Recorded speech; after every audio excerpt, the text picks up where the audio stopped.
If you know me personally or pay attention to how I brand myself, it is easy to say that I love The Legend of Zelda and that I have quite the history with it. Funny enough, the golden standard of gaming started way before I was even conceived, with me only being 22 years old and the series celebrating its 35th anniversary with a re-release of Skyward Sword.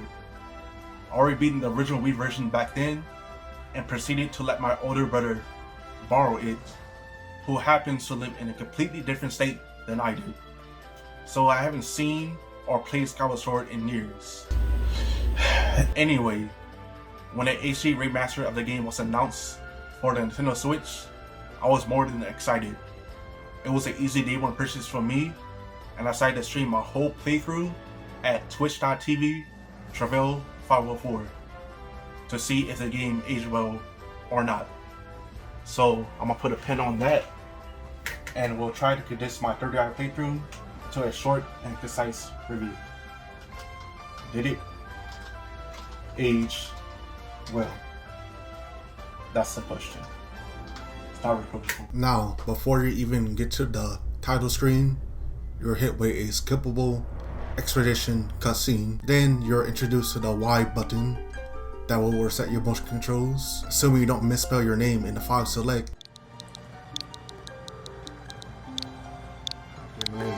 That's not my name.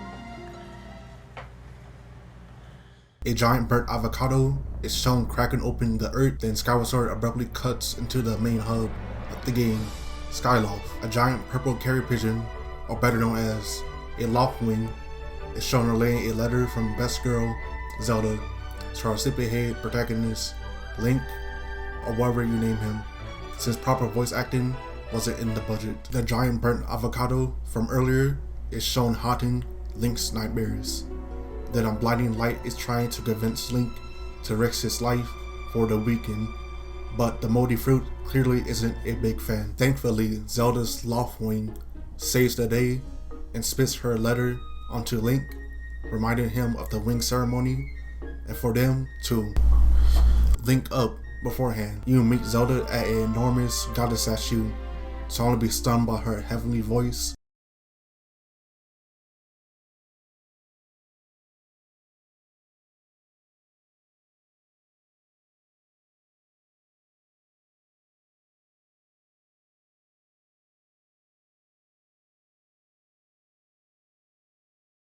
Then she hits you with a good morning. Zelda wanted you to be the first person she saw, and even drip herself out because of it. After enough gawking, Zelda forces Link to train for the wing ceremony so they can be together for the post-race ritual by pushing our reluctant hero off a cliff. But his Chrism Loftwing is nowhere to be found, and he falls to his death. And the story just ends in a very anticlimactic fashion.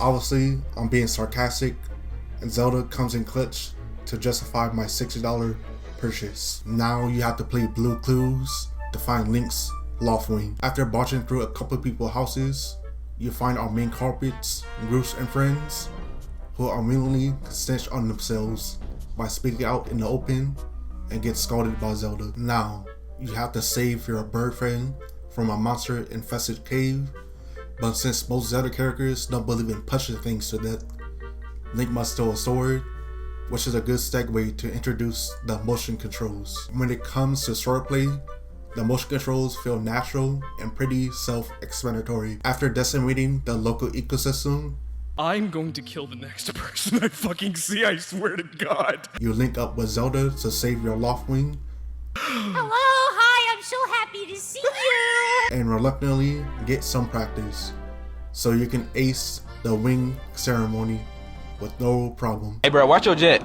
Watch your jet, bro. Watch your jet! Link obviously wins and is rewarded with a cell cloth to fight gamers' most fierce enemy, fall damage.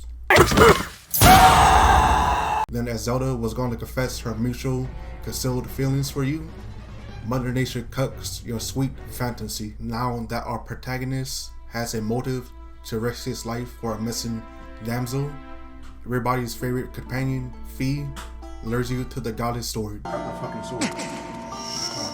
Once pulled, Fee helps Link open a path to the surface to find Zelda. Before getting your heads below the clouds, you'll drip out with Link's tacky and iconic green tunic, and the homie Fledge gives you an adventure pouch to store unneeded but extremely helpful items such as shields and bottles, allowing you to parry, and the latter store fairies as hostages, and a broken potion I'll put a pin on because its formula isn't quite perfected yet and is filled with a bunch of unnecessary life-threatening side effects. Finally, after 3 pages of expedition, we can finally start the real adventure on the surface.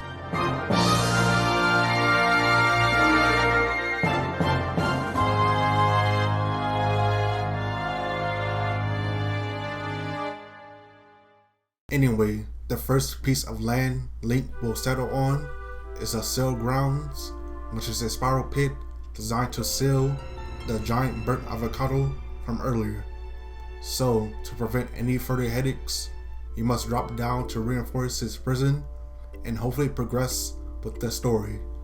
Once you sealed our impending demise, Link can enter the Seal Temple to speak with his guardian, the Old One. She informs Link about Zelda's whereabouts and more expedition I'll probably skim over, but if we really wanted to, we can just open the doors behind her to end the game and live happily ever after. But you're just too cool to do that. So I'ma put a pin on it. Link proceeds to leave the safety of the temple and journeys into the Ferren Woods, where he will confront Gorko, the Goron, being jumped by a pack of Bokoblins. And just like any hero would, you help the homie out. As a reward, Gorko rambles about his years of research dedicated to the bird statues that Link is already familiar with. But instead of them just letting you manually save, you can swiftly return to the sky, and with the EA Battle Pass, you can do it in world record time. After Fee tries to encourage anti-consumer practices, Link confronts a other defenseless land-dwelling creature being jumped, who is just too adorable to be killed. So you teach them bad guys a lesson, then our little forest critter just get afraid of us too and dips. So our hero mercilessly hunts him down until he concedes and help us out. Thankfully, no drastic measures were needed, as the oppressed animal introduces himself as Smashi of the Kikwi and tells Link to meet Bucha, the Kikwi elder, to see if Zelda is safe or not. Inconveniently, the elder pretends to forget until you played hide and seek with his fellow Kikwis. But how are you going to find them on this big ass map? While Fee suggests to Link to use his dowsing to find the little bastards. After doing Bucha's slave work, he remembers Zelda going to a temple deeper in the woods, which happens to also be filled with even more monsters, and obviously the wise elder let her go by herself defenseless. But he is kind enough to give Link his slingshot so you can progress deeper into the woods. But as our hero penetrates into the next loading zone, a suspicious flamboyant figure is shown tailing Link. After playing some competitive jousting and swinging, our hero finally reaches the temple he has been looking for, but with no sign of Zelda in sight, Link decides to venture into the structure.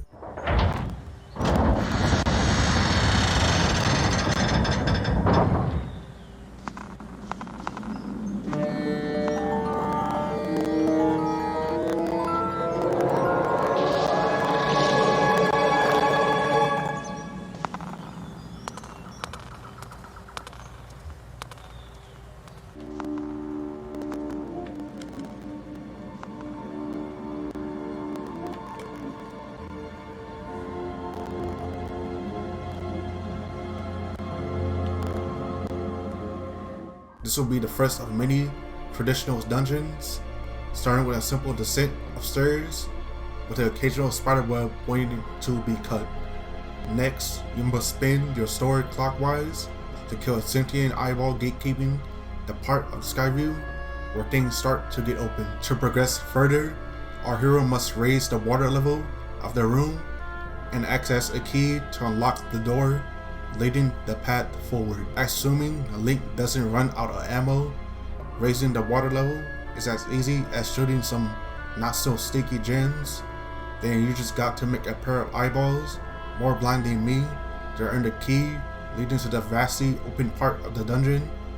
But before I gush over Skyward Sword dungeon design, our hero must test his sword skills against its style foes. Once defeated, Link is rewarded with a slow remote control beetle, and you can test it out by hitting a gem, unlocking the door our hero came through, and it will be Link's main method of solving most of the puzzles for the remainder of Skyview. The beetle gets the opportunity to show its effectiveness against enemies, and before Link takes on a Hydra, where you will just wait for the heads to line up and spin the wind, then get ready for the final stretch. Now it's just a matter of using what you learned and more swinging so you can earn the golden carving to open the boss door.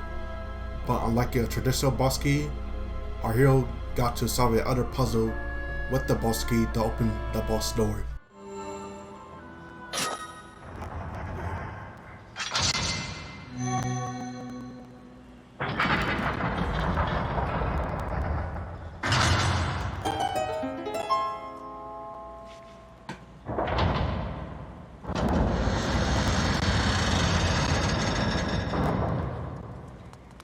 Enjoy getting used to that. Anyway, Link finally gets the honor to meet the flamboyant Lord Garringham, who is on a mission to kidnap Zelda. Clearly, you don't want that to happen.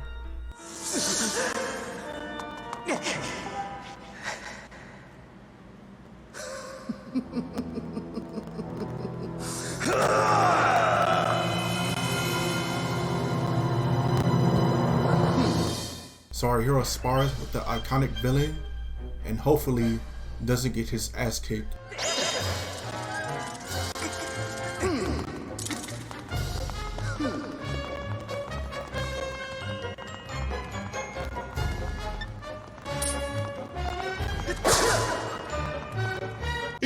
After enough teasing, Lord Garringham leaves his heart on the dance floor and dips. Of course, Zelda is nowhere to be found, but you have to come back to this fountain later, so I'm gonna put a pin on it as Link backtrack to Skyloft to open the other path to the surface. Enjoy getting used to that too. Before you can make any progress, our hero gets a distress call from another parent who had lost their children to a demon lord, so I'm gonna put a pin on that. Plus, now that you have range, you can access Beetle's airship and reluctantly purchase his overpriced but extremely useful items. After indulging some window shopping, our hero makes his way to Elden, and his objective is to ascend the mountainous terrain and find Zelda. On the way, Link should cross paths with the treasure hunting Magmas, who teaches you how to use the bomb flowers, and in return, you rip and tear through the Bokoblins,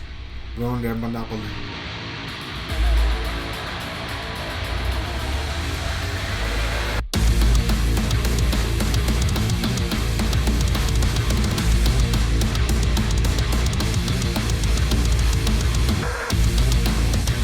After killing every last one of them, our hero is rewarded with the self-explanatory Digamits, since you can't progress without them. Eventually, Link is assisted by a oddly guard figure telling you to hurry to Zelda, who happens to be trapped in a temple atop of the mountain.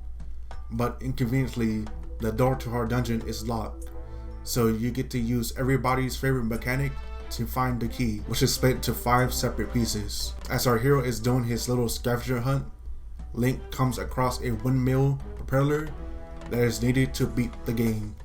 So you think it'll be a good idea to grab it now and not backtrack later, but nope, you can't. So we got to put a pin on that too. Enjoy coming back here often. After collecting the 5 magical MacGuffins, you can enter the Earth Temple and try to save Zelda this time around. But all that really happens is that Link is rewarded with the privilege of making eye contact with his goddess until you're cut by the Odegar figure from earlier, making this whole dungeon fucking pointless. Now, our hero must backtrack to Skyloft to open up a other path to the surface, which is the arid Lanera region. It doesn't take long for Link to find his first self-explanatory timeshift stone, which makes this whole region feels like a dungeon and makes it a temporal prison for the LD301 series miners. And also make sure you snag a ancient flower while you're in the past. Eventually, you'll save one from being blown off by some bokoblins.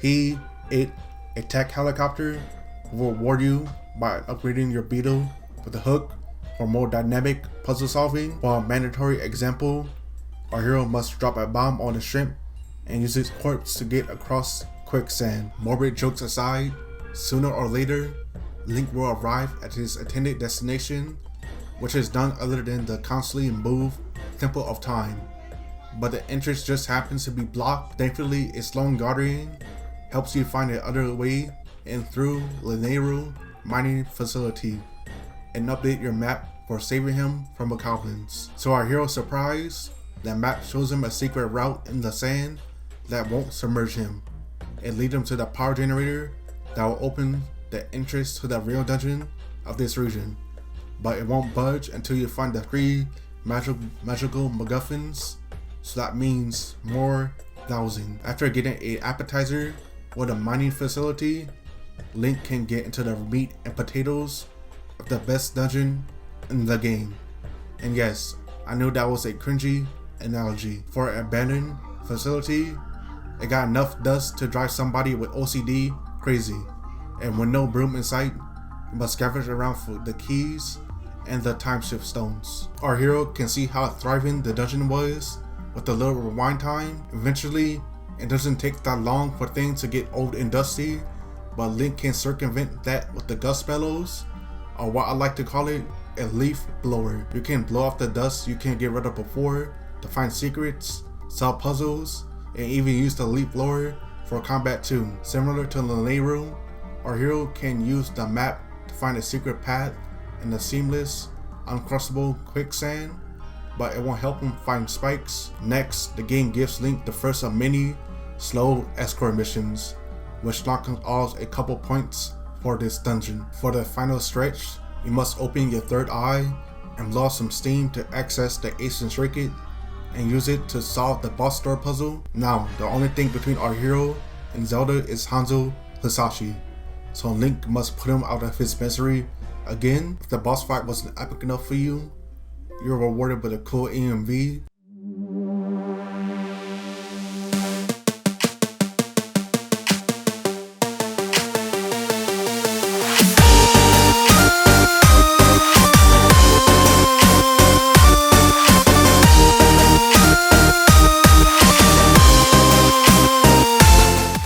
In Zelda's heart, that our hero have no time to admire. The Link reluctantly helps input escape with Zelda with a gate of time, but in return, advises you to backtrack to the old one at the Seal Grounds. Ideally though, I recommend going to Skyloft first to pick up a Stamina potion that will let you run for the 90s and spin to win. Plus, there is no time like the present to start investigating the kidnapping Demon Lord. It shouldn't take long for our hero to find the culprit, and right before you can tear him apart, he and his victim tells you that it is a big misunderstanding and there is no need to make any bullshit narratives without any factual proof. Totally haven't seen that before. Anyway, this will start the Gratitude Crystal side quest, where the denizens of Skyloft will reward Link with crack rocks for solving their troubles, and you will offer them to bathe for even better rewards. You can start off with the easy one by visiting fellow Academy member Hip Hit's house and help his mom clean their house because they never owned a broom. Cue the doom music.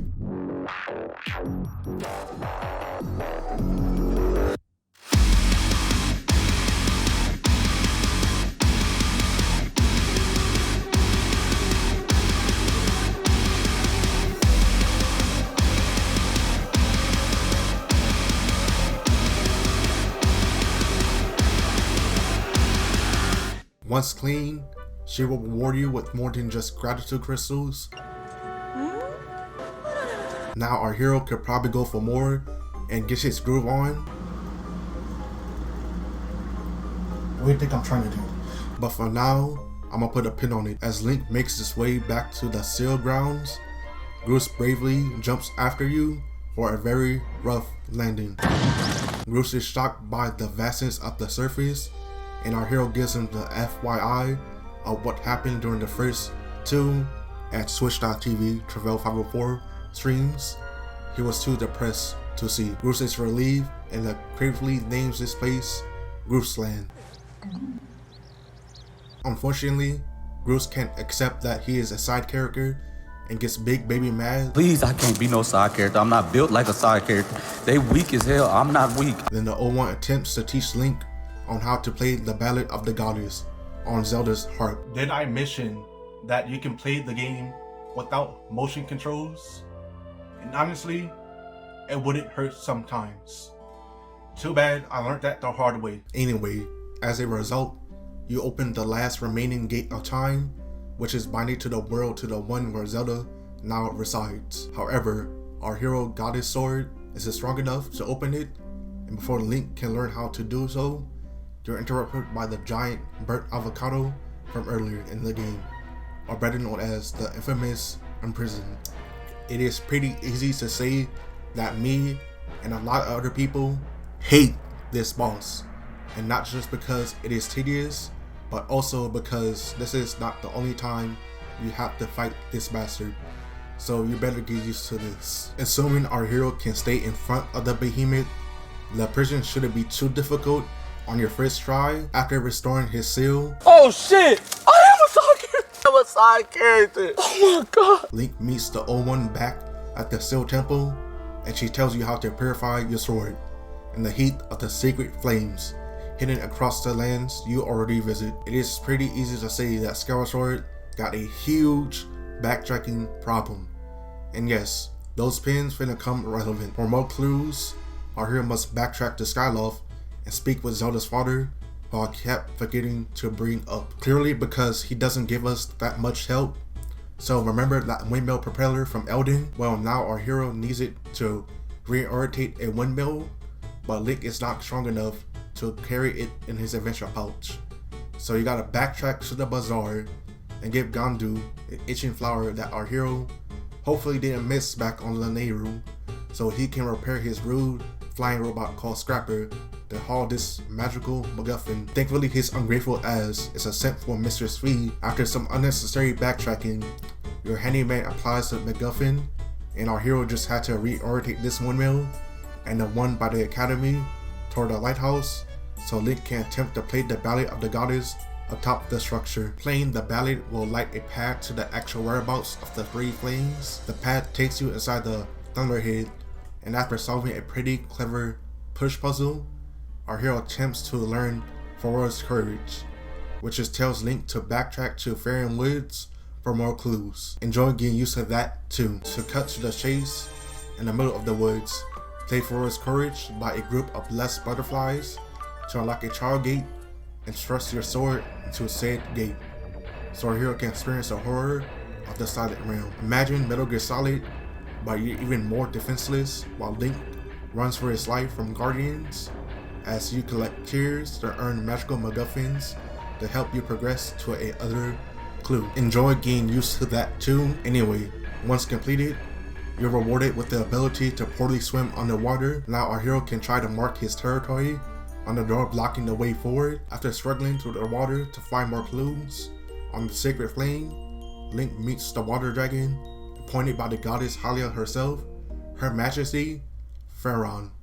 But she is too weak to help us thanks to Lord Garinham and needs sacred water located in the last room of Skyview Temple to heal yourself. A dungeon that should already be an afterthought and not something to backtrack to. To cut to the fucking chase again, make sure our hero have an empty bottle and sacrifice any fairy or potion that Link won't regret losing. Now pour that sacred water into the basin. Just pour it in the fucking cup!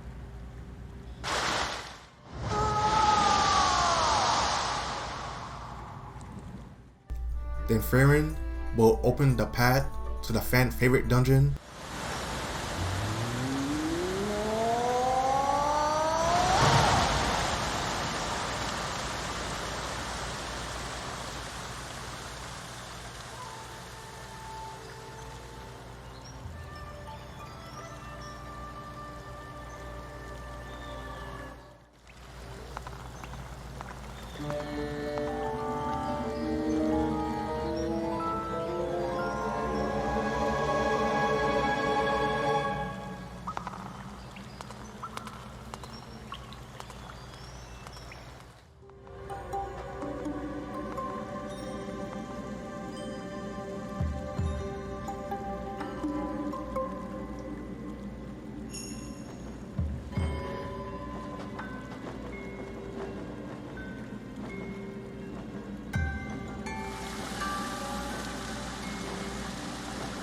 Which is none other than the ancient cistern that just contains the sacred flame you are looking for. Assuming you don't miss the totally noticeable small slab, it will give our hero the secret order of the temple, or to be exact, a order of a puzzle revealed through what I assume to be a Buddha statue. After appreciating his rear, Link uses that knowledge to precisely slash his way through a puzzle. Next, you must use a combination of weight and ascending acceleration to flip over the many lily pads spread throughout the dungeon to find secrets or to progress through the mini boss, which is a cracked up version of the Stalfos from Skyview Temple.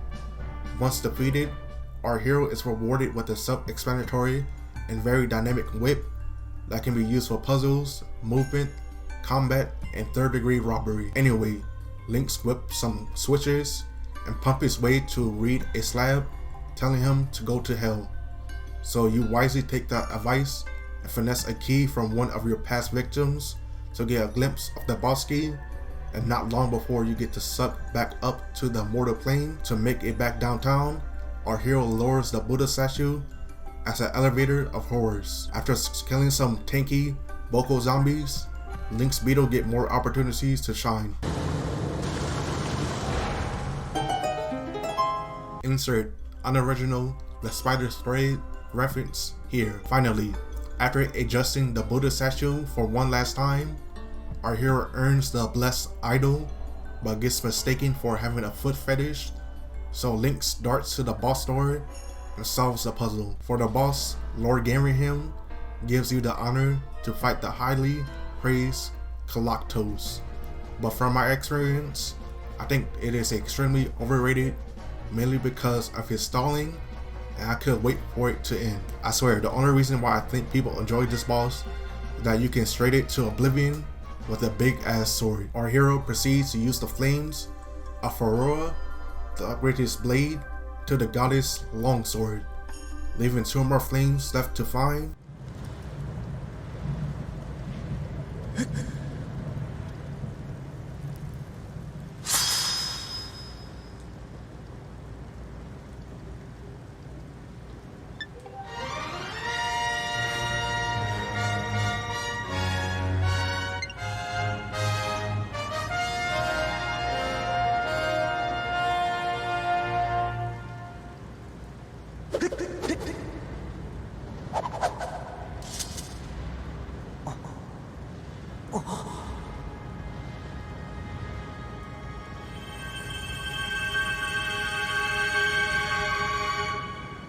And for the sake of me and my viewers' sanity, the build up to the next 2 dungeons is mainly more Thunderhead and Silent Realm shenanigans. So I'm gonna try to just address the new areas Link discovers. With that reassurance out of the way, we get to revisit my favorite region of Lanayru and earn the tall shots that our hero can use to access something that is new, fun, and interesting. Link discovers Lanayru caves and meets an other Goron researcher named Golo. He kindly gives you the key to the Lanayru Sand Sea. Since you can't really swim in sand, you must use a time shift boat to traverse the sea to find an invisible pirate ship containing Nehru's flames. Through Link still has to use dowsing to find the ship, but unlike with your sword, you can accelerate and defend yourself. So once you blast the ship to a standstill, our hero can ascend into one of the more unique dungeons in the game called the Sand Ship.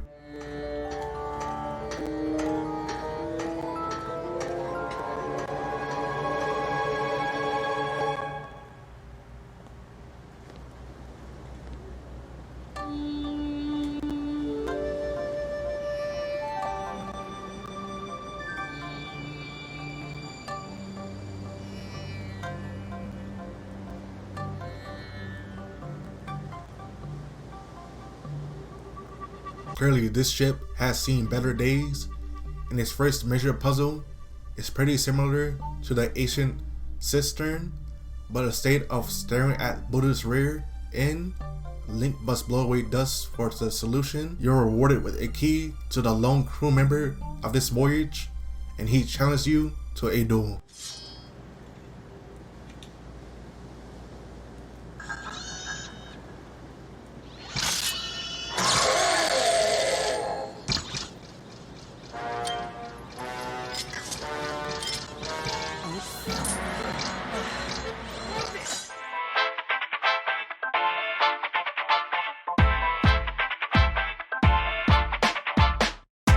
You see my swag, now you wanna come and give me all this drag. I think you better back, because my hand is itching to give you a smack. What's your name again, Jack? It's the end of the road, and ain't no turning back. Don't let the fly taste fool ya. Matter of fact, it's about time that I school ya. Don't worry, I'm not in a hurry. I don't even wanna get my fresh gear dirty. A little birdie, chirp pretty flurry. Now I'm a snip it, or better yet bury your entity. Look at me while I'm talking. I heard you was lurking, I wasn't even stalking. That sounded bullshit fucking busted, dude.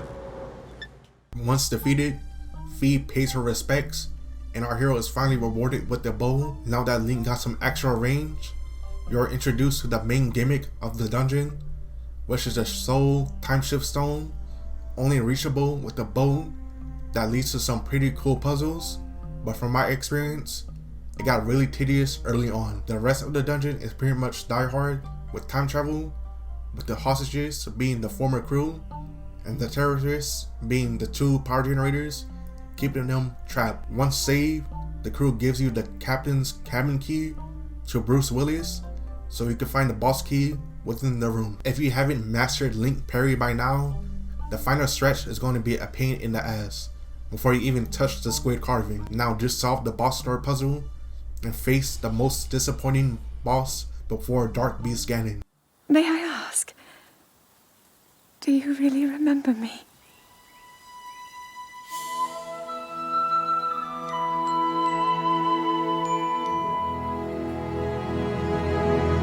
That's a good question. But if I'm going to be honest, the build up to Fairy Leviathan is perfect. Too bad she just ended up being a generic hentai monster with an easy weak point. After an easy drawn out fight, our hero uses the flames of Nehru to transform his blade to the goddess White Sword. Now, one more flame to go. As usual, Link must learn a new song through his harp to find the final sacred flame.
But that doesn't mean that will be the end of the stealth missions. Anyway, You're rewarded with the fire shield earrings, so you can progress through Elden Volcano. Also, you better hope our hero is strapped with the empty bottles, because Link is going to need to hydrate some very thirsty toads, with the last one being thirsty enough to block the path to the dungeon.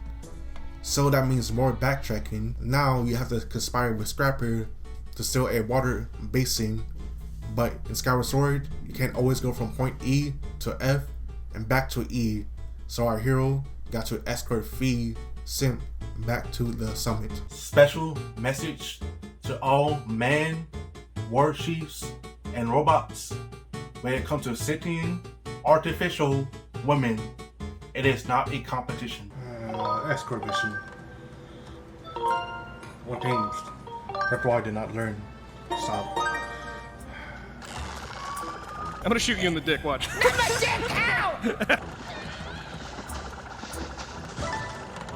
like the animation. Hello there.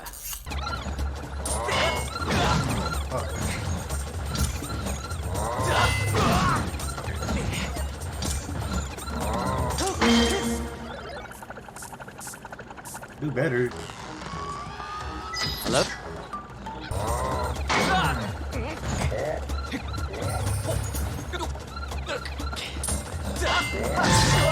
Of course. Interesting maneuver.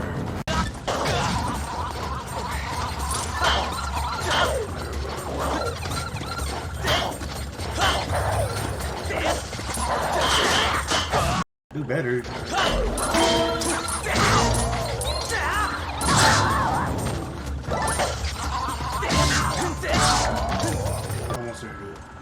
After getting bullied and sniped, Scrapper finally quenches the thirst of the last toad. Now Link can enter the scorching fire sanctuary. Dramatic cutscene again.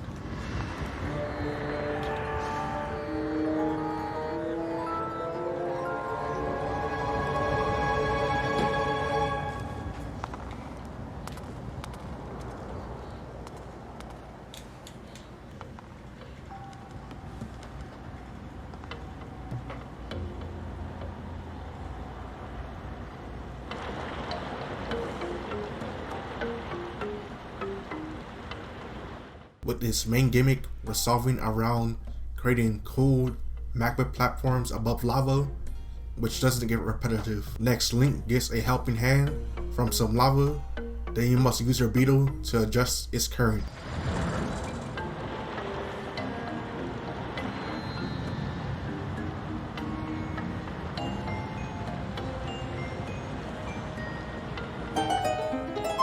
The thirsty toads from earlier make a comeback, but our hero has no water source to bottle up this time, so Link must penetrate and flip the local water-filled cacti to quench Slippy's thirst. Now, use that knowledge to kill the magma hands to free Silva, the magma, so he can reward you with better mitts that will let you play Big Dog, snipe some thugs, kill some bugs, cause I don't give a fuck. Charge flats to unlock a gate with an interest rate 0% flat, set off a explosion, then run back. Does all the smoke, so I attack. Garrett wants a rematch, so I eat him up like a snack. Pause. I'm not a rapper, but I make the rest look whack. Anyway, after our hero conquers a pretty great dungeon, Link imbued his blade with the flames of Din to earn the discount Master Sword.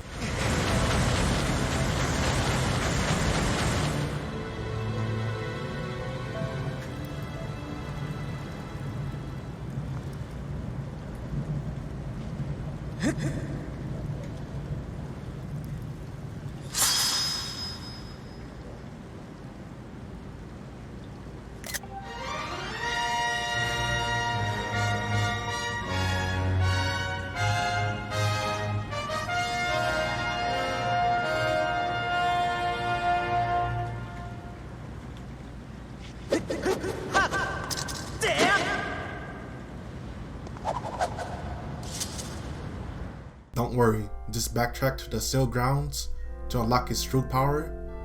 Note, the prison wants its rematch too. Yay. Well, at least Bruce gets his shit together and helps out. Seal the bastard again, so you can open the gate of time with no distractions.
Our hero finally gets his proper reunion with Zelda, but all that happens is more expedition and her blessing Link played into the true master story.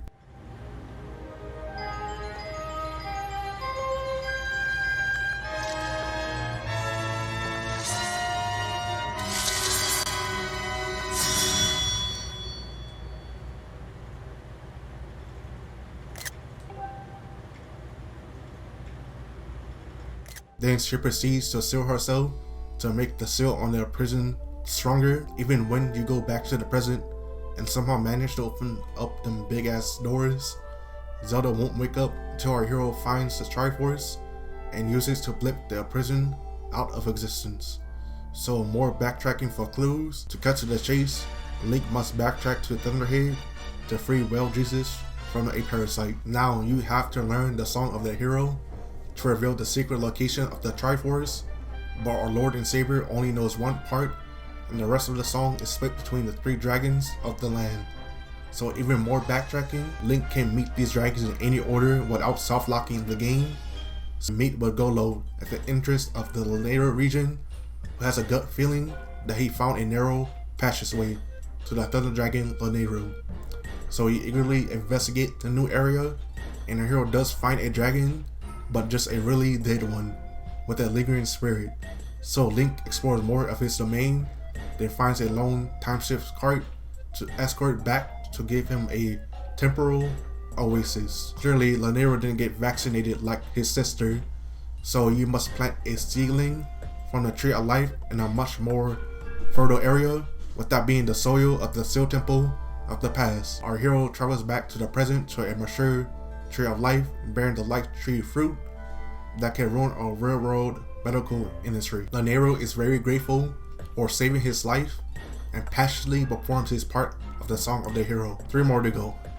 But before Link goes to the boring part of the quest, Thunder Dragon offers you a optional boss rush that offers a great reward at the end. Capcom and NT Creates can learn a lot from this. With the true Master Sword, you can straight through most of the bosses, but fair warning, our hero will have to fight the prison twice in this challenge, but in return, Link earns a legendary, indestructible Hylian shield, just like a real gamer would. Now you can sell the rest of his shields on the black market. As for Elden and Farron, our hero must prove his worth with a pointless stealth mission, and god damn it, the prison will not leave this world alone, and very inconveniently, Groot's bomb supply is hit with the landslide, so he'll have to aim for the head so Link can reinstate that weak ass seal. Clearly Zelda sleeping isn't helping, so Groot eagerly catapults you into a flooded Faron Woods. Why does it look like Noah Ark? Because Her Majesty thought it would be a good idea, and our hero must play hide and seek with tad tones.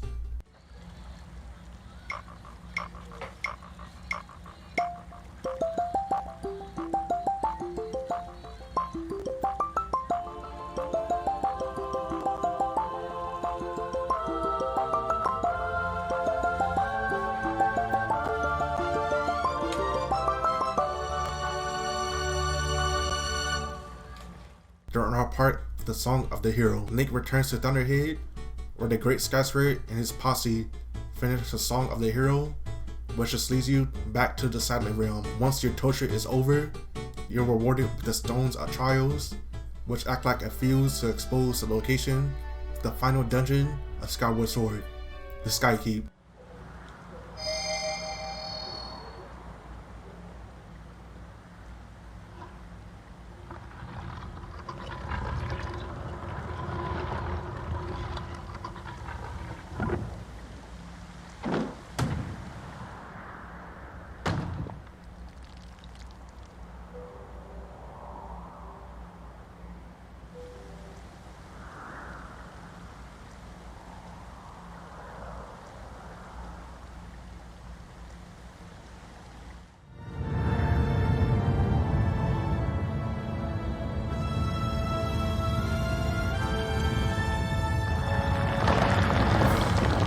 But before we dive deep into the endgame, let's explore more of the Gratitude Crystal Quest. Our hero can earn more crystals by barging into people's homes, making them smile, backtracking, dowsing, conspiring a love triangle, and turning Fledge into a Giga Chad are one of the many ways to get crystals fast.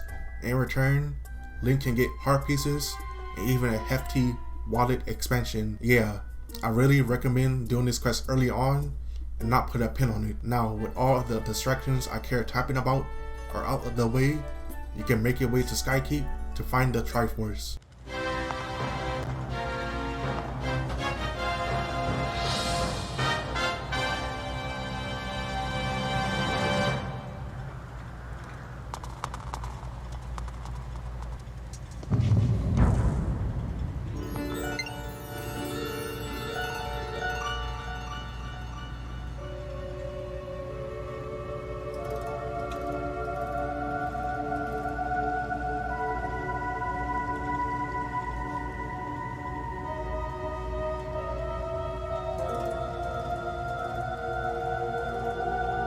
The main gimmick of the last dungeon is to use a control panel containing a sliding puzzle spread throughout the structure that can change the layout and pathways of the rooms, but you can't move the room you're in. It may sound stressful and confusing at first, but if you take your time and not overthink it, this dungeon can become a challenging breeze. So keep on rearranging the structure until you find the Triforce and make our hero's wish of ridding this world of avocados a reality.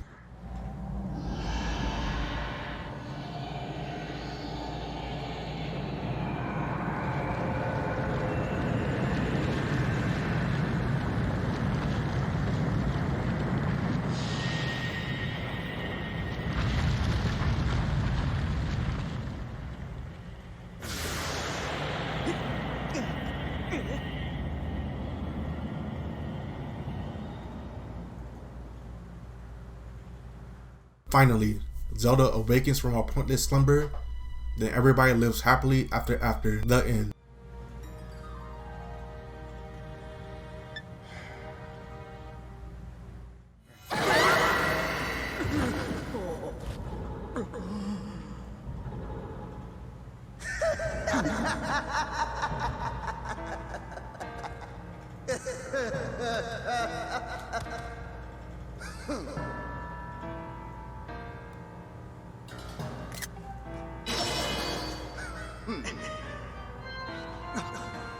but Garahim makes a desperate plan B. Their prison may be dead in the present, but is alive and sealed in the past.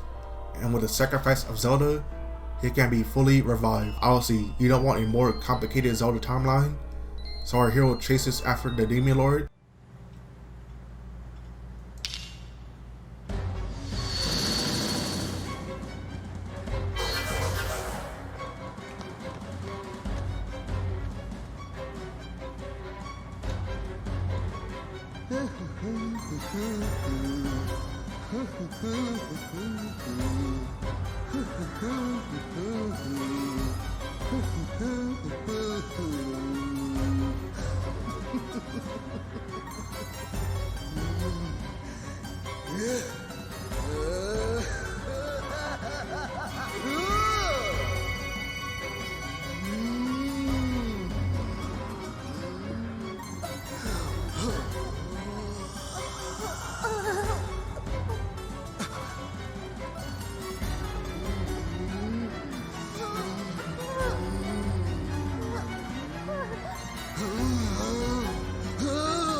Even him sending a whole army of monsters is not enough for a stamina potion buff Link to run right past most of them.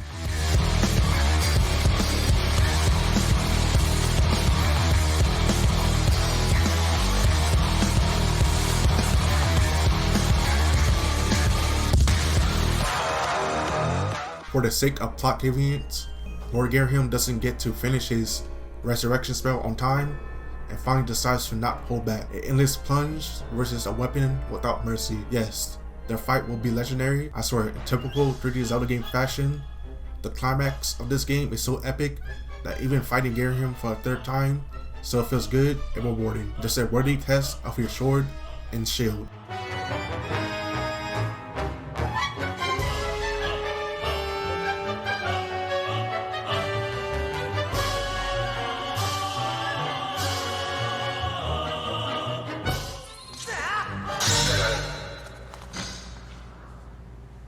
Are you holding back?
Even after beating the Demon Lord at his full strength, he still gets the last laugh, since he's left his ritual on autopilot, transforming their prison to his true form, demise.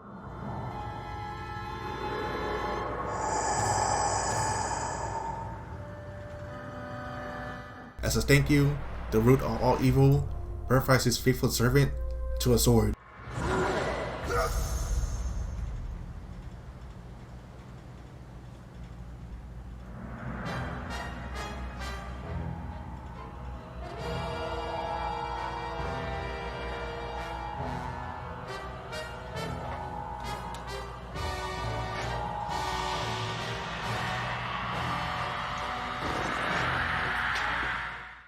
with great pleasure.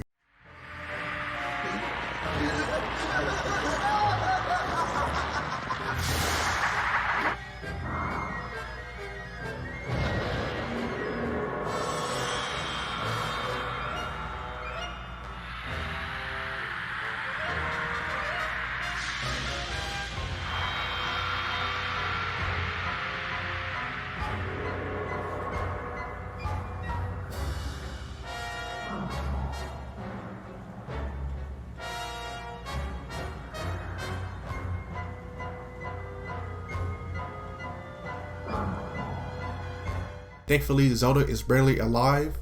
Even when the Demon King tries to finish the job, Groose comes in clutch.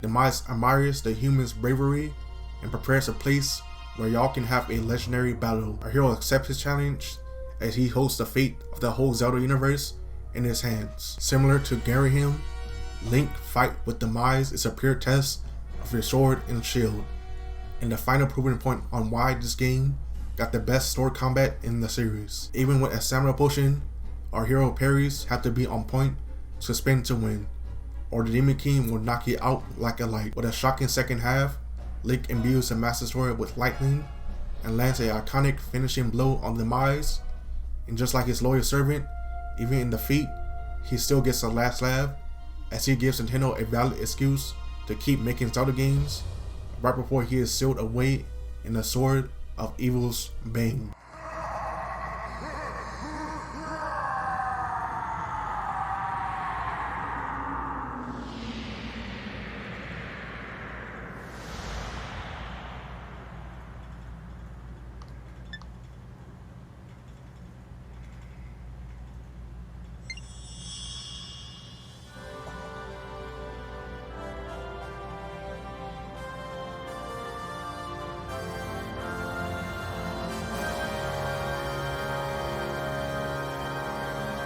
Thus concluding the legend of Groose. Jokes aside, it ends in all sunshine and rainbows.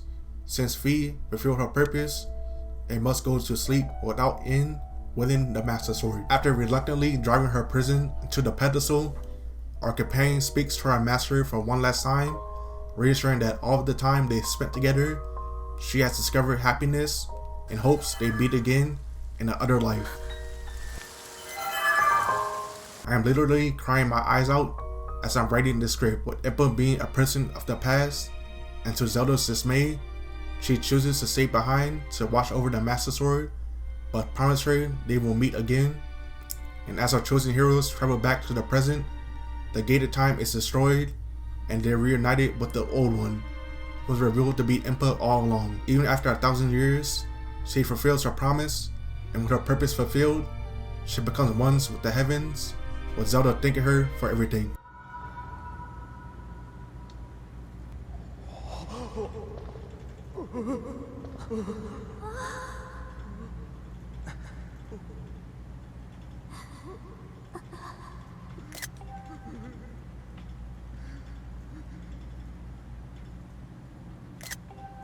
Now, coming back to the original pin, did this game age well? Even with the excessive amount of boring backtracking, gimmicky mechanics, hit or miss bosses, and my right Joy-Con fighting me through the whole playthrough, I feel like the story, sword combat, phenomenal soundtrack, the much needed quality of life changes, improved performance, optional motion controls, and the genius dungeon design makes The Legend of Zelda Skyward Sword HD a respectfully decent game in my opinion, and a other Zelda game that I will always hold a special place in my heart.